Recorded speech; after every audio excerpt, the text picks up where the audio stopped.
o pai de João Batista era da tribo de Levi porque ele frequentava o templo.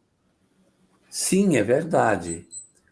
O pai de João Batista, Zacarias, era sacerdote Sacerdote. da turma de Abias. Isso. Da turma de Abias. E isso aí é muito importante, tá? Para quem gosta dessas questãozinhas assim, no livro de, acho que é Crônicas, capítulo 24, eu estou chutando, posso estar completamente errado, mas tem um capítulo onde é definido que período do ano cada turma deveria trabalhar. Eu acho que é esse livro de Crônicas. E lá aparece qual era a época do ano que a turma de Abias deveria estar presente. Eu já fiz tanta conta com isso, porque são 2 vezes no ano e essas 2 vezes são separadas de 6 meses. Aí eu calculei, está na turma, então ele está em Jerusalém, não está aí em Carim. Quando terminar a turma, ele vai para casa, a mulher dele vai engravidar não sei quanto. Fiz o cálculo de 9 meses. E se João Batista tinha... A mãe dele estava grávida de 6 meses, quando Maria vai procurar por ela, se tinha uma diferença de 6 meses entre os dois, Jesus não nasceu em dezembro mesmo. Ele nasceu ou em setembro, ou março e abril, ou setembro, outubro. Ele tem que ter nascido numa dessas 2 janelas. Por conta do fato que Zacarias, pai de João Batista, estava de serviço. Então, você vai lá em Crônicas, pega a janela de tempo que ele está, calcula 9 meses depois do término do período dele, para que a mulher tenha a criança, e tira 6 meses, né? Porque ela tira 3 meses, né? Porque ele tem 6 Ele tinha meses 6 meses. de Ela tinha diferença. 6 meses Faz de as gravidez. contas.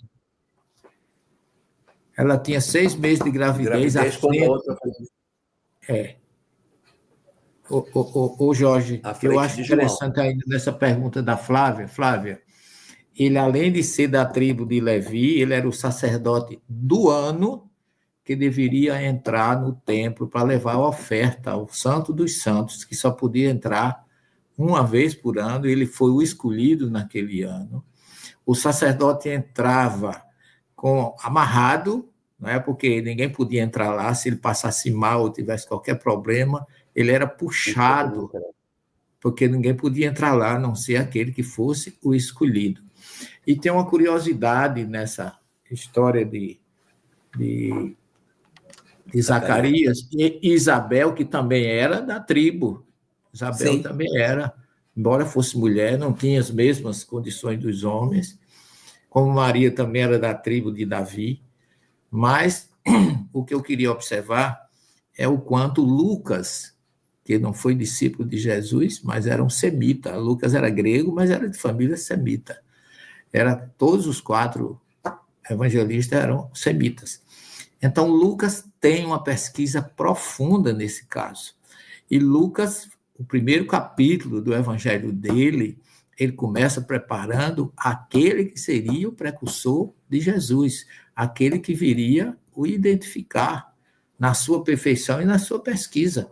Lucas foi, assim, um grande pesquisador, e ele apresenta realmente que essa primeira parte do Evangelho de Lucas é toda judaica. Não tem nada é pré-Cristo, porque ele recebe a história de Zacarias e de Isabel, que era estéril, uma condição das matronas judaicas, né? Maria foi uma exceção, mas todas as mulheres, Sara, Rebeca, Lia, Raquel, todas elas tinham problemas com gravidez. Ana, a esposa de Samuel.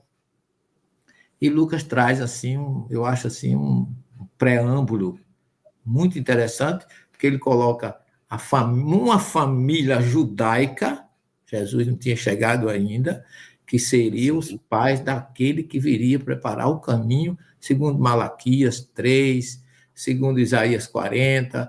Ele traz todo, inclusive ele diz, o diálogo do Espírito Gabriel com Zacarias, diz que aquele que viria com a força e o poder de Elias, reforçando mais ainda a questão de que João Batista era a reencarnação de Elias, depois confirmada por Jesus. Então, há todo um processo. Além disso, ele fala da apresentação no templo, ele fala do Pidyon Rabben, que é a libertação do primogênito. Ele mostra Jesus totalmente incluído vamos dizer assim, nas famílias judaicas. E o próprio João Batista como fosse um sol, como ele diz lá no Benedicto, que está lá em Carém, lá na Igreja da Montanha, lá no bairro hoje de Jerusalém, mas naquela época era uma aldeia próxima a Jerusalém, onde Maria foi encontrar Isabel.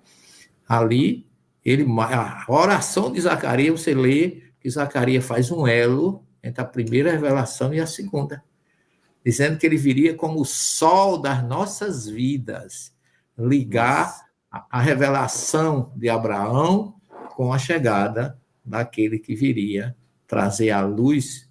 Um era o sol e outra era a luz da nossa vida, que Jesus diz lá em João 8,12, que é a luz do mundo. Então, uma boa pergunta, viu, Flávia? Realmente, a sua pergunta foi propícia nesse momento, porque a gente mostra que tudo se encaixa no projeto de Jesus nesse planeta.